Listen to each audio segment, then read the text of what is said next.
Hola, bienvenidos. Esto es Dale Cuéntame. Mi nombre es Rosy Gigure y nosotros hacemos entrevistas aquí con personas maravillosas que causan algo positivo a su alrededor, con su carrera, con su talento, con su emprendimiento. Tenemos episodios en español, miércoles, el siguiente miércoles en inglés. Esperamos que disfrutes la siguiente entrevista.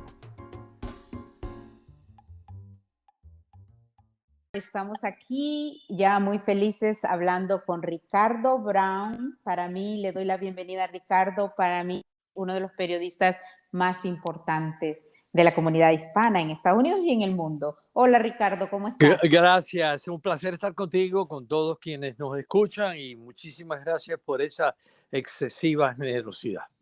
Para nada, yo de verdad, Ricardo, sí te digo, y lo hablaremos en esta plática, de verdad que para mí tú eres una persona que ha impactado muchísimo y de verdad que no solamente en Miami, donde ahora, desde donde sale ahora tu programa desde hace muchos años, pero obviamente en todo Estados Unidos y el mundo. Ricardo, queremos comenzar hablándonos, sobre todo tú, que tú naciste en Cuba, pero luego, ¿a qué edad te vienes a Estados Unidos? Y cuéntanos un poquito Mira, de yo cómo salí de haces tu Cuba, carrera. yo salí de Cuba cuando tenía 10 años, era un niñito, ya yo conocía Estados Unidos. Era muy común en la Cuba antes del 1 de enero de 1959, cuando bajan los barbudos de la Sierra Maestra. Era muy común para la clase media cubana darse un salto que era como una hora en aviones de hélice y llegar a Miami. Entonces yo venía con mucha frecuencia con mi mamá y mi papá. Viví un año aquí antes de la revolución, se Oh. pusieron complicadas las cosas en Cuba y mi mamá salió del país, luego regresamos y entonces finalmente me fui cuando tenía 10 años, vine con mi mamá, un hermano menor y una hermana. Mi mamá sola, mi papá se quedó en Cuba, mi papá y mi papá estaban divorciados. Viví en Miami un tiempito y luego me mudé para Connecticut, para Hartford, Connecticut. Cuando te fuiste para allá, ¿era porque ibas a estudiar No, allá? no. Cuando mi mamá llega aquí en Miami, había una situación económica que no es la que existe ahora. Era muy difícil conseguir trabajos. Mi mamá era profesional, pero nunca había trabajado en Cuba verdaderamente. Ella tenía un doctorado en filosofía y letras, pero ese título no le valía nada. Estamos hablando de hace muchísimos años, ¿no? Esto no era una ciudad como es ahora y no había tanta gente latina. El Miami entonces, aquello era una pequeña ciudad sureña, no veía con ojos amables la llegada de los cubanos. Entonces mi mamá me tuvo que hacer trabajos modestos, muy orgulloso de ella. Mi mamá limpió casa, mi mamá hizo sándwiches en el aeropuerto de Miami. Pero era tan apretada, tan difícil la situación en Miami que emprendimos rumbo norte por la I-95 hasta llegar a Connecticut, donde teníamos amistades. Y allá le fue muchísimo mejor a mi mamá. Pudo trabajar de maestra, pudo trabajar de trabajadora social. Mejoró nuestra situación económica.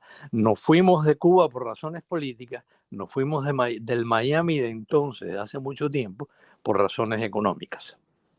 Wow.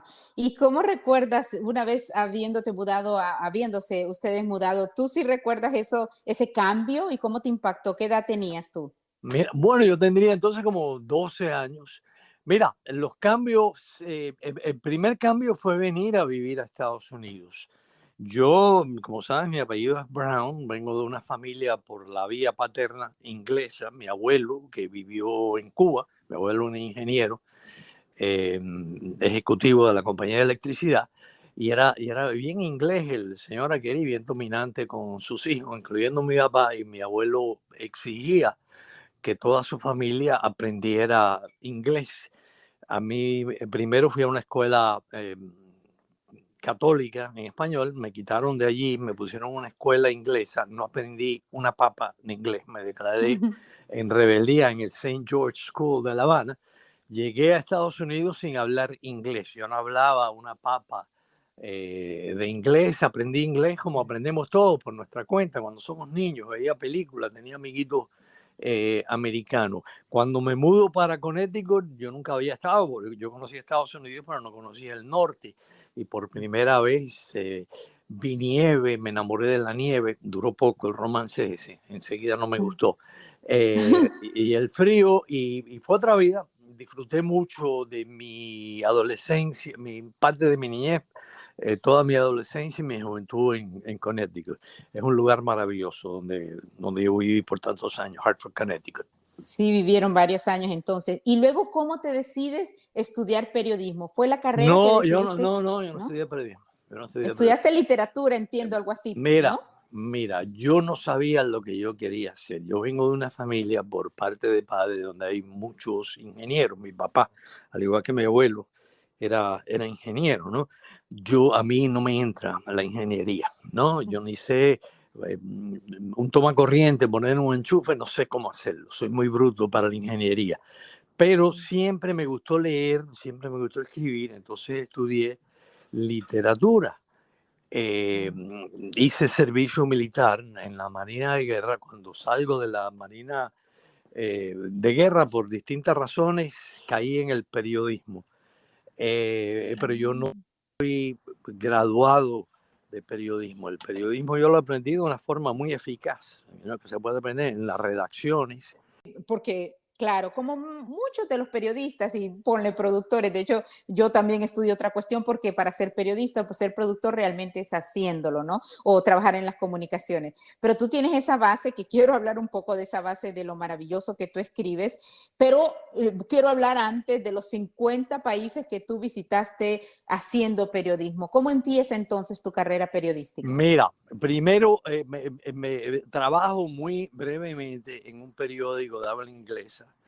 El periódico cierra por razones económicas, era un vespertino. El periodismo siempre estaba en crisis, ¿no? Y en aquel momento me tocó la crisis de los periódicos que salían por la tarde, que los noticieros de televisión los estaban matando, ya la gente no compraba los vespertinos. Entonces el periódico se cerró, trabajé brevemente en una estación de radio en inglés, escribiendo, no salía al aire. Entonces un amigo mío que logró montar una estación de radio, la grande de Connecticut, se llamaba aquella estación, me dijo, oye, ven a trabajar conmigo. Y yo, como muchos muchachos que han vivido siempre en Estados Unidos, el español mío era bastante, vamos a decir, débil. Entonces, pero me hacía falta de trabajo, me gustó, quería seguir trabajando en el periodismo y con un mataburros y leyendo muchas obras en español, me defendí en esa estación de radio en español. Entonces, se abrió una posición en una estación de televisión afiliada a la NBC. Hoy en día ese canal se llama WVIT, WVIT. Afiliada a la NBC, un amigo mío, Luis Rivera, un puertorriqueño, era reportero. Luis fue uno de los primeros reporteros latinos en la televisión americana. Y le dieron un contrato para trabajar con la ABC, la cadena ABC, en Los Ángeles. Y entonces él insistió, tú tienes que ser. Y yo no quería, a mí no me interesaba la televisión, no me interesaba salir de televisión, I couldn't care less. No me interesa la parte del negocio nuestro, de la notoriedad, a mí nunca me ha interesado. Soy una persona muy privada, tímida, si se quiere. Pero bueno, me convencieron y efectivamente me contrataron como reportero de televisión en una emisora en inglés. Allí estuve como 4 años, entonces siempre he contado con buenos amigos y muchos de ellos puertorriqueños, por cierto. Eh, Frank, noticiero, televisión. Fue cuando, perdóname, fue cuando inició entonces Univisión, que se llamaba SIN, ¿no? Y después, no, no me sabía esa parte donde tú habías comenzado en NBC, bueno, que era esa otra estación. No, en Univisión. Ese en Spanish International Network, que luego cambió el nombre y se llamó Univisión.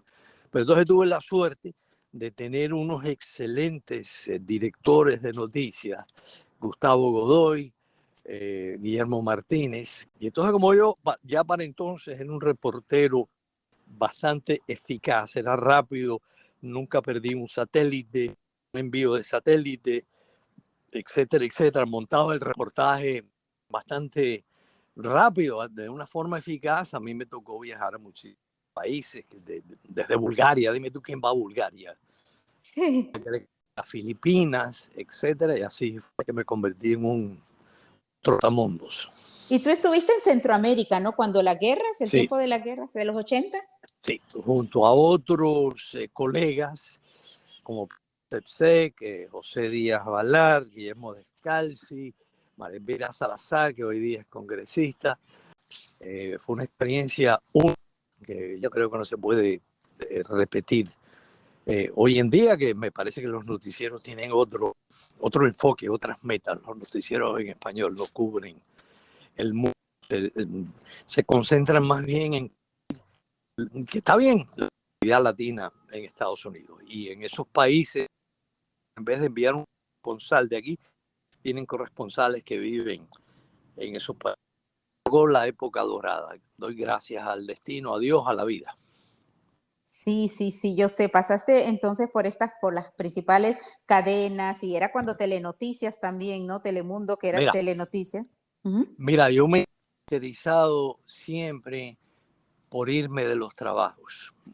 Yo llevo un montón de años, décadas, trabajando como periodista sin haber estado desempleado un solo día.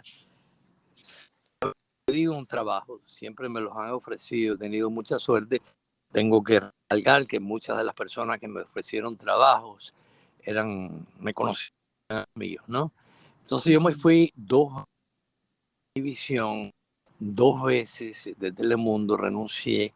Dime ahora, luego pasas a la radio o regresas, mejor dicho, ya que me habías comentado que habías comenzado en redacción en tus primeros años, a mí me pasó algo similar, pero regresas a la radio, pero ya en la actualidad radio, ya obviamente en frente como locutor y has hecho eso. ¿Hace cuánto estás en actualidad radio?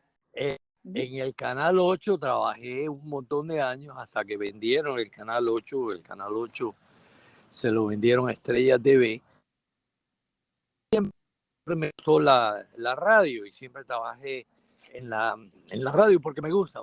Me parece que es un medio muy atractivo, de comunicación, inmediato. Es el más moderno de todos los medios. Yo creo que supera en eso incluso a la red, a la internet. Entonces me contrataron en Actualidad Radio, una estación aquí en Miami, la 1040 AM. Y ahí estoy, hago 2 horas de radio, es básicamente lo que hago 2 horas de radio, un programa local que se escucha aquí en la zona metropolitana de Miami. He tratado, sin mucho éxito hasta ahora, de lanzar un canal de YouTube y de lanzar un blog, eh, eh, pero eso es muy difícil, ¿no? Y son nuevas tecnologías que yo verdaderamente no domino, pero básicamente lo que estoy haciendo ahora es un programa de radio de 2 horas en Miami. Y te cuento, de hecho, precisamente por la tecnología, yo te cuento que un primo mío, Frank, voy a decir el nombre, él vivió, o sea, él estuvo como toda mi familia aquí en Miami, pero luego se fue a Iowa. Y si hay alguien que en mi WhatsApp todo el tiempo me está hablando de tu programa y te escucha desde Iowa y es un Ay, asiduo feliz. oyente tuyo, es, Estoy muy es agradecido. Frank. Sí, Dile o a sea que Frank lo que que estoy te digo muy es que agradecido. definitivamente ya sabes que por la internet y yo sé que tanto en la actualidad y esto sale obviamente lo escuchan. Él te escucha a diario desde Iowa, ¿no? Es como que tú Pues lo conectas con Miami.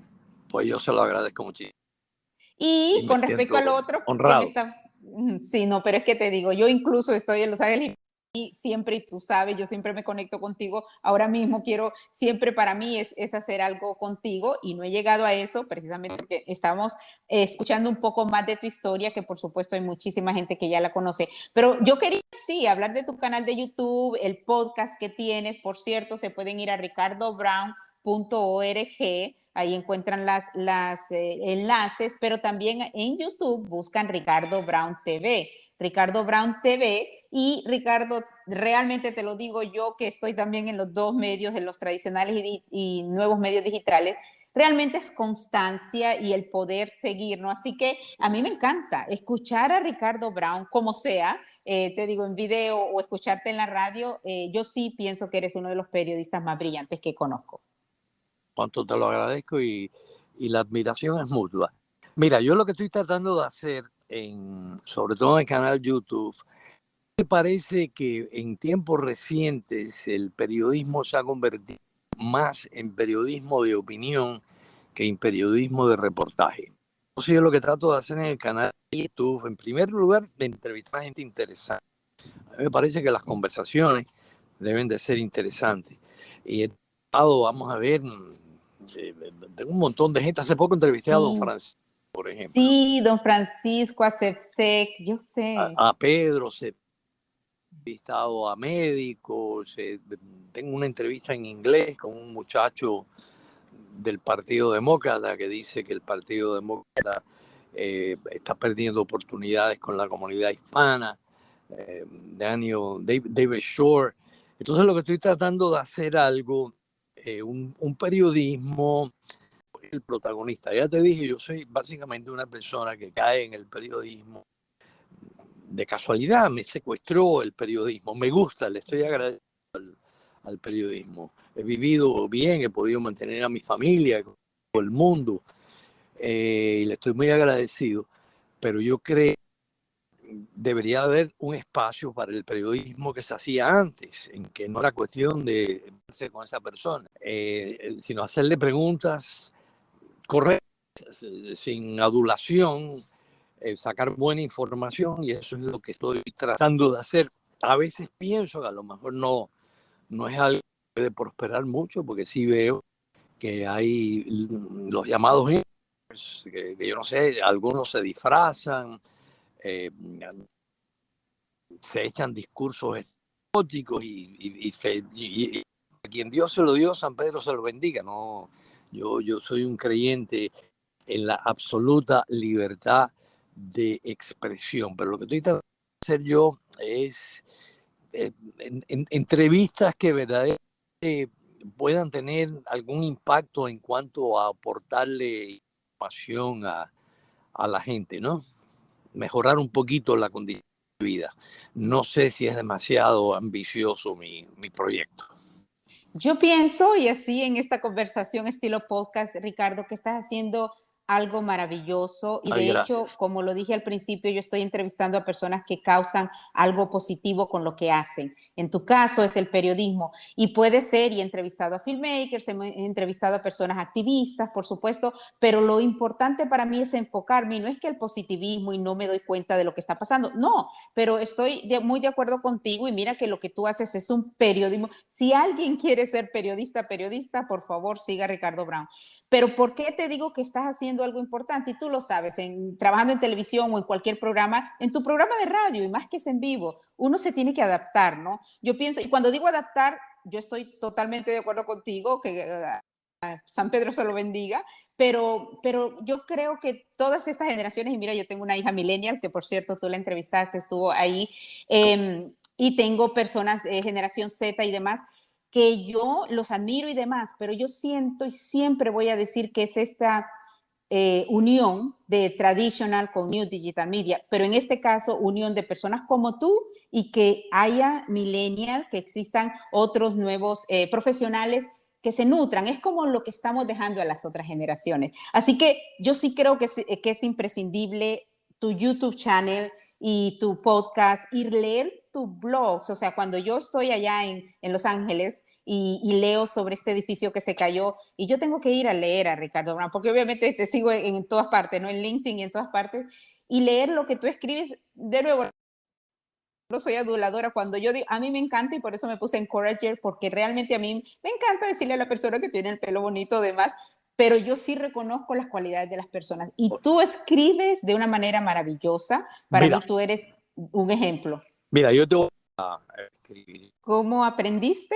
Te me fuiste un poquito de nuevo. Mira, yo Cuenta. tengo enorme Ajá. intelectual. A mí me interesa saber cómo funcionan las cosas, por qué ocurren las cosas, etc. Entonces, yo iba a ser escritor. Esa era mía, exitoso o fracasado, no me importa. Entonces, yo creo que aprendí a escribir leyendo mucho. Mira, por ejemplo, el periodismo, a mí me parece, se habla mucho de Márquez, Gabriel García, que como Sí. escritor de literatura, de los mejores novelistas, de los mejores.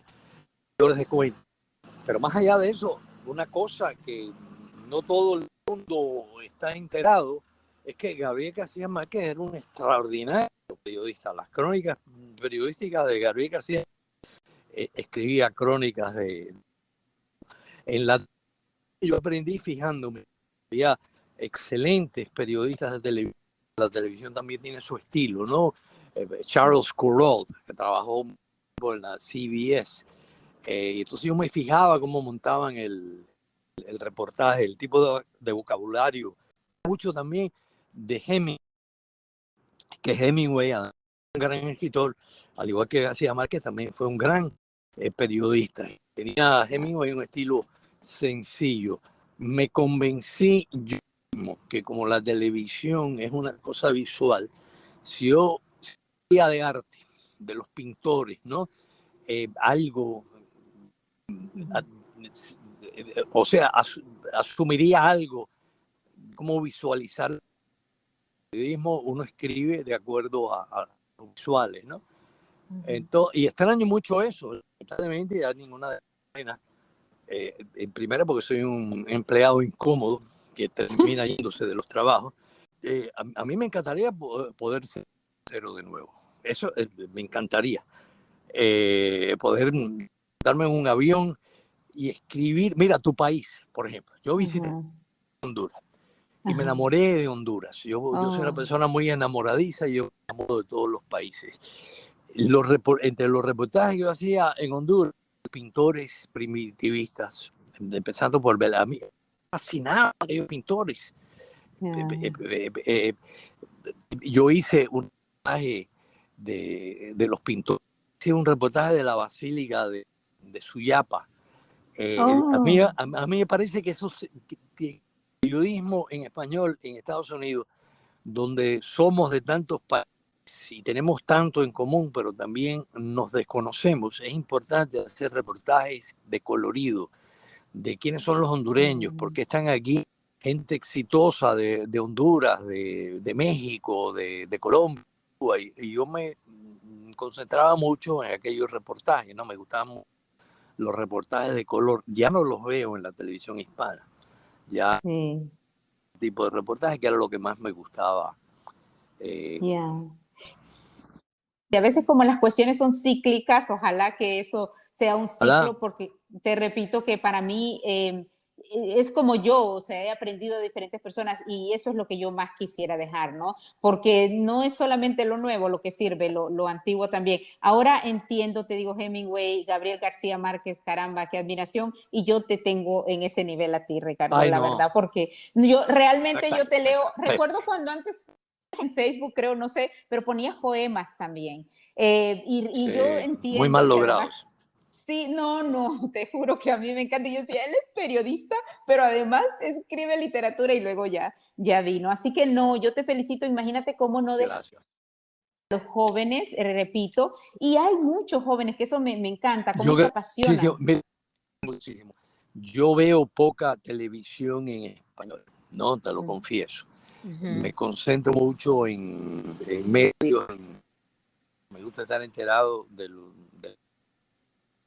cuando veo televisión en español, tanto noticieros locales aquí en Miami como los noticieros nacionales de Univisión y Telemundo, veo gente joven muy talentosa, pero me temo que no van a tener la misma oportunidad que tuve yo, que tuvo un Pedro Cepse, que un José Díaz Valar cuando era reportero, un Jorge Ramos, que Jorge, por cierto, es un excelente reportero, un presentador importante, pero Jorge monta unos reportajes extraordinarios cuando sale a hacer reportajes, igual que María Elena Salinas también, son buenos reporteros, ¿no?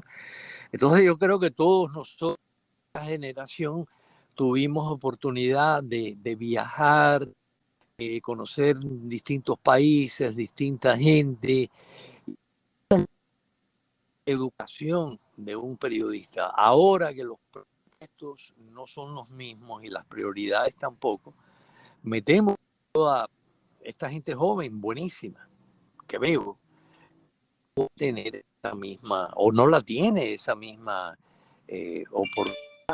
Definitivamente, y yo te cuento, yo siempre voy a comparar, ahora mismo trabajo en un proyecto, yo entrevisté a un cineasta cubano que está en República Dominicana para un documental que hicimos con la compañía para National Geographic, que era cuando Obama estaba haciendo las nuevas relaciones.